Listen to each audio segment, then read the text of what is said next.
Thank you very much. Good afternoon. I'm honored to welcome Prime Minister Erna Solberg of Norway to the White House. Madam Prime Minister, it's been a pleasure to host you today. We had some very interesting discussions as we strengthen the wonderful friendship between our two countries. Norwegians and Americans have so much in common. We're nations made up of strong, pioneering, and adventurous people, to say the least. Over 1,000 years ago, daring voyagers of Norwegian descent, such as Eric the Red, braved treacherous seas in courageous missions of exploration. Centuries later, during the Second World War, brave Norwegians escaped occupied Norway to fight alongside of Americans and the Allies, including on the beaches of Normandy in 1944. Our friendship builds on this proud and noble history and is rooted in our commitment to confront the problems of today with that same confidence and that same determination, and I think it might even be greater determination. We've just concluded a series of discussions on how we can work together to promote a future of security and world prosperity, and also a great future for our respective countries working together. The Prime Minister and I are both committed to strengthening the NATO alliance. Norway has made contributions to the NATO-led mission in Afghanistan, where we are doing very well. It's been turned around, as well as to NATO and NATO's enhanced forward presence in Poland and the Baltic states. I want to thank the Prime Minister and the Norwegian people for their participation in these efforts. I encourage Norway to follow through on its commitment to meet the 2% of GDP defense spending obligation so that together we can confront the full range of threats facing our nations. And I believe Norway will get there quite soon. Norway is also a vital and valued member of the campaign to defeat ISIS. Because of us, ISIS has now lost almost 100% of the territory it previously held not so long ago in Iraq and in Syria. We're grateful for Norway's civilian assistance efforts and generous humanitarian aid to the region. They've been out there and really doing an incredible job. I'm also pleased to share that the economic ties between our two countries are robust and growing. The United States currently has a trade surplus, which is shocking. Do you believe I'm saying we have a surplus? There aren't too many. You're going to have to go back and check your people. But we're getting more and more surpluses all over the world, I will say that. I told that to the Prime Minister. But our two countries are robust and growing. The United States currently has a large contingent of products that we sell and back and forth with Norway. And one of the big products, of course, is our military equipment. I want to thank the people of Norway for their commitment to fair and reciprocal trade, a word that you're going to hear more and more coming from this administration, and it should have come from other administrations before me. Reciprocal trade, which benefits us all. Free nations are stronger when the trade is fair. And trade has not been overly fair with the United States, but we've had that great relationship with Norway. But remember the word reciprocal. In November, we started delivering the first F-52s and F-35 fighter jets. We have a total of 52, and they've delivered a number of them already, a little ahead of schedule. It's a $10 billion order. Norway also invests about 1/3 of its sovereign wealth fund in American businesses, supporting hundreds of thousands of American jobs. They're very big investors in our stock market, and therefore the Prime Minister thanked me very much, because their market is, you have done very well with your investments in the United States, right? Thank you. Norway's commitment to mutually beneficial commerce is a model for other nations, and it really is. It's an amazing country. I look forward to forging an even stronger economic relationship between the United States and Norway, growing this record of success with even more investment and more jobs and more job creation. We're also proud of our increasing cooperation on health and health security, and also on biodefense, very important to both countries. I commend Prime Minister Solberg's efforts to promote vaccine development and disease prevention. Together we can save and improve many, many lives. We're working very hard and in some cases together on cures to many ailments. Prime Minister Solberg, I want to thank you again for joining us at the White House. For decades, Norwegians and Americans have stood side by side against common threats to our freedom, our security, and to our values. Together we have fought against fascism and communism and terrorism, and we face threats always together. We're partners. Our partnership has advanced peace, cooperation, and respect for human dignity all around the world. Today we remain united in our efforts to confront shared challenges, to seize new opportunities, and to build a bright and beautiful future for our countries, our people, our children. And I think we're doing very well working together, and we have a newfound friendship. So I want to thank you, and God bless you. Thank you very much. Thank you. Thank you, Mr. President, and thank you for your generous welcome. It's a great honor to be here at the White House. The relationship between our two countries is strong, and it has very deep roots. There are millions of US citizens who proudly call themselves Norwegian Americans.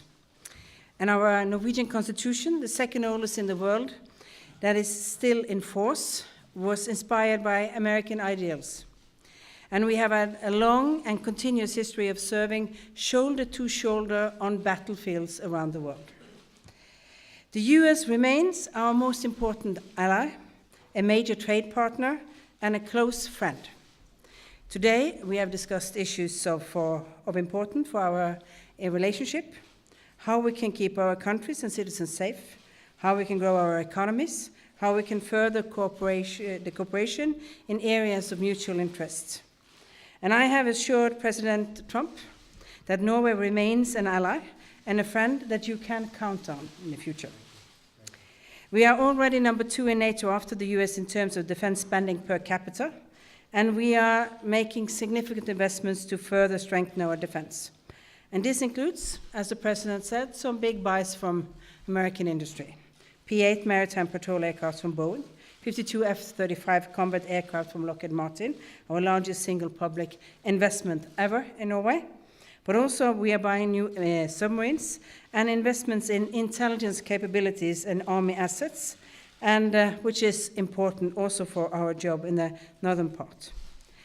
The American economy is doing well, and our economic relations are flourishing, and that's to the benefit of both countries. As we discussed in our meeting, for a small country like Norway, it's important for our ability to trade and to invest across border that we have fair trade and that we have multilateral trade systems also. And we think it's important for our future. Norwegian investments and Norwegian companies support close to 500,000 jobs in the United States. And through our government pension funds, substantial revenues from our oil sectors are being invested in US assets. The US has an impressive business community, and I have commended the leading role it is playing also in the transformation to a green economy. For example, by the fact that one of the big areas we are now importing in Norway is electrical cars from Tesla. And Norway is combating climate change. It's an important issue for us. And we are committed to the Paris Agreement. But it leads to businesses, and it leads to American businesses also selling cars in Norway. At the same time, the green economy is an area where we see tremendous economic and business opportunities in the future. And finally, I think it's important to say that we also are discussing some of the big, difficult issues, for example, the development in Afghanistan, where I think and hope that we can find a new future.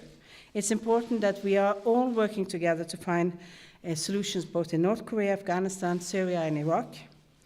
And since September 11, 2001, Norway has contributed to a range of missions and operations, including the fight against ISIS.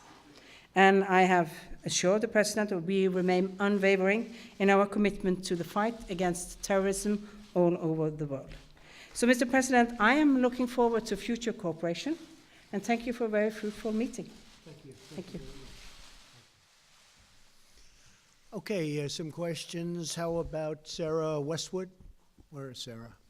Sarah, thank you. Washington Examiner. Yes, thank you, Mr. President. Yesterday, in a meeting with lawmakers, you said that you would be open to signing just about any immigration deal that bipartisan group of lawmakers sent to you. That's right. Would you be willing to sign an immigration deal that ultimately does not include funding for the border wall, or would that be a red line for you? No. No? It's got to include the wall. We need the wall for security. We need the wall for safety. We need the wall for stopping the drugs from pouring in. I would imagine that the people in the room, both Democrat and Republican, I really believe they're going to come up with a solution to the DACA problem, which has been going on for a long time, and maybe beyond that, immigration as a whole. But any solution has to include the wall, because without the wall, it all doesn't work. You can look at other instances. Look at what happened in Israel. They put up the wall. They solved a very major problem. We need the wall. We have to have the wall for security purposes. Security is number one. And so the answer is have to have the wall. Thank you. And please. Yes. Can I call on Anders Magnus from the Norwegian Broadcasting? Mr. President, Prime Minister, recently an American General, Robert Neller, told his Marines based in Norway, there's a war coming, a big-ass fight. Mr. President, how imminent is that big war, and where will it take place? When you say the big war, you're saying what? Say it. It was an American general, Robert Neller. He visited the Norwegian, the American Marines based in Norway, and he said there's a war coming, a big-ass fight. When will that war come? Well, maybe he knows something that I don't know. Okay. I would say this. We have a very, very powerful military. We're getting more powerful by the month, by the day. We're ordering a lot of the equipment that you're ordering. We're ordering it, but in larger amounts, to put it mildly. We are building up our military to a point that we've never been before. We're also, we were very much weakened over the last long period of time, but not with me.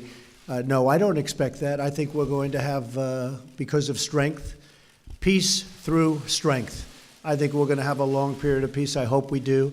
We have certainly problems with North Korea, but a lot of good talks are going on right now, a lot of good energy. I see a lot of good energy. I like it very much, what I'm seeing. I just spoke this morning with as you know, with the President Moon of South Korea. He had some really great meetings. His representatives had a great, great meeting.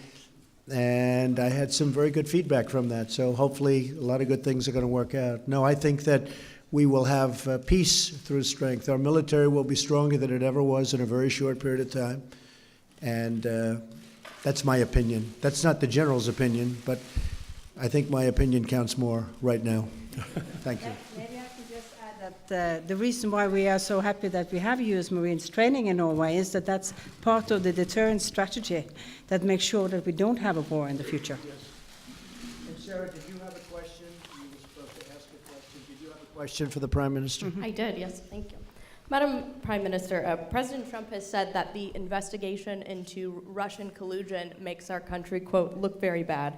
And he said this morning that, quote, the world is laughing at our stupidity. So my question to you is, are you laughing at the Russian investigation? I think that it's up to every political system in countries to scrutinize and discuss their own political agenda in their countries. And I respect that very much, and that this is an issue for American politics. I'd just like to say that it has impacted also in Europe. I think all European countries who have had elections this year has been looking into, will there be any type of tampering or others? We concluded after our election that we could not find any proof of any try to put any emphasis on that from countries outside Norway. I think it was a very Norwegian election with Norwegian participants. Well, I will say this, there is collusion, but it's really with the Democrats and the Russians, far more than it is with the Republicans and the Russians. So the witch hunt continues. John, go ahead.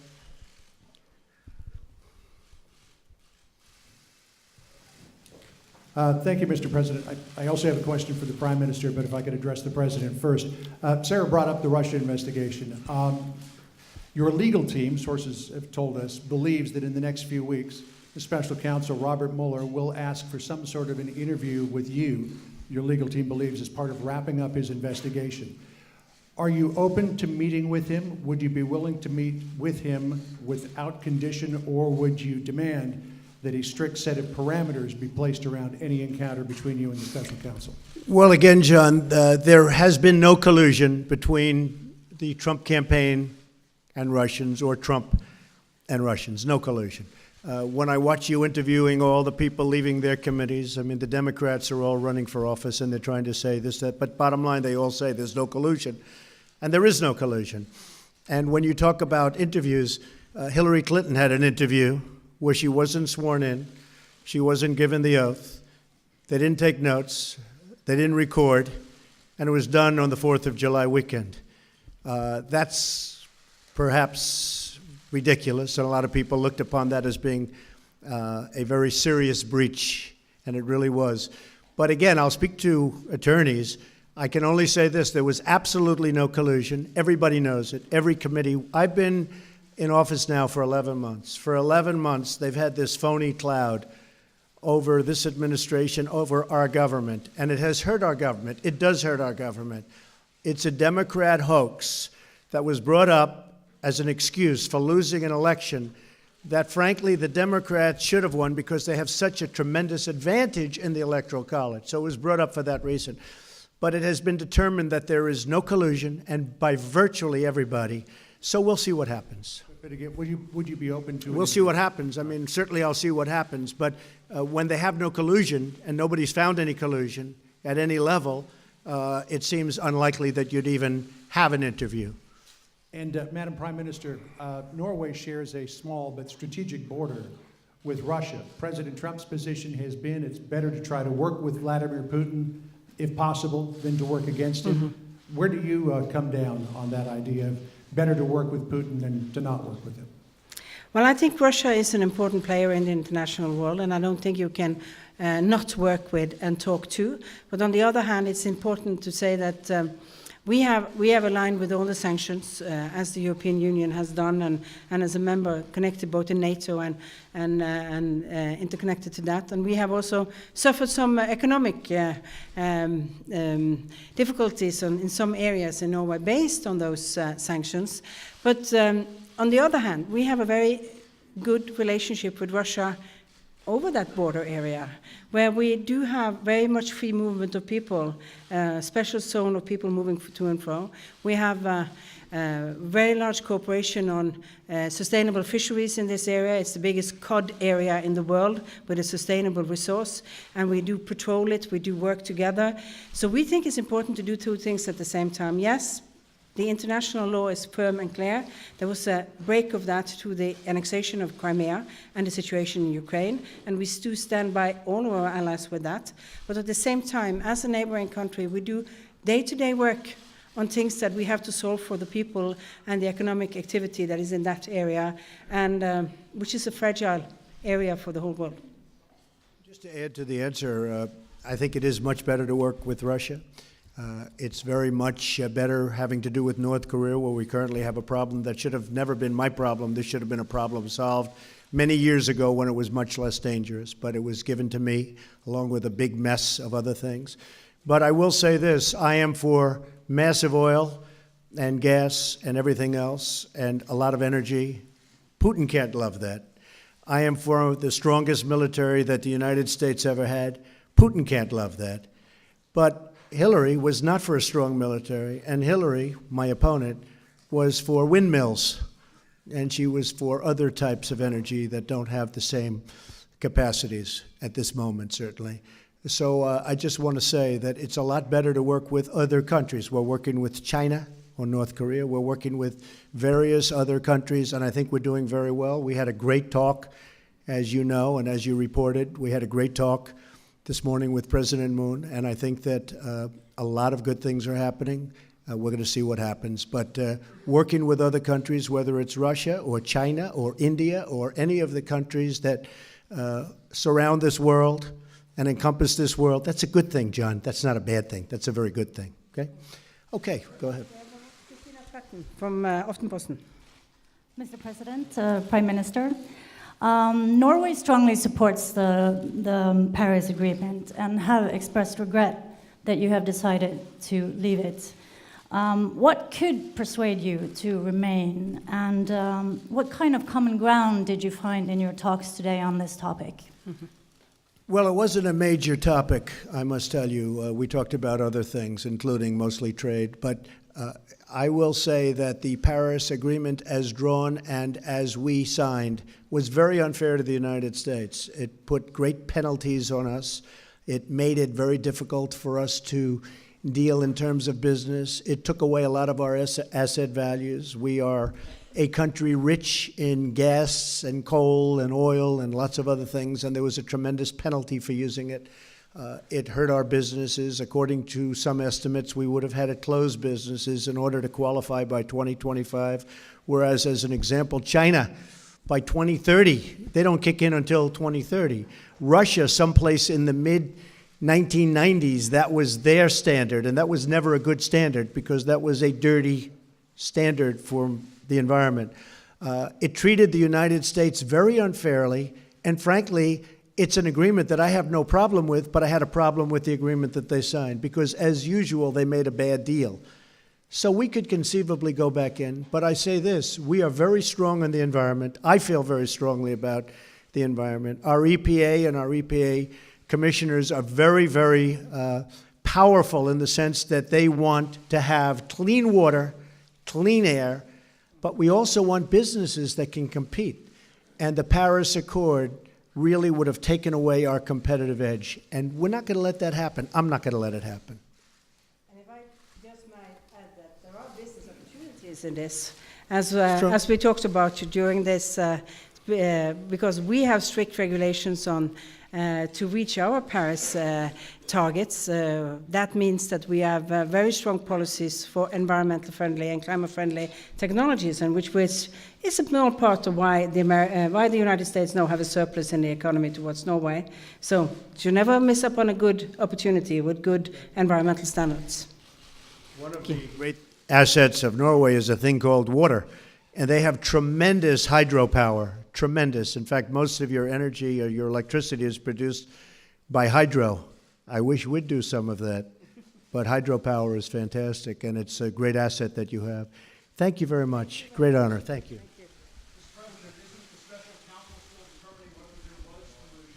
Thank you very much.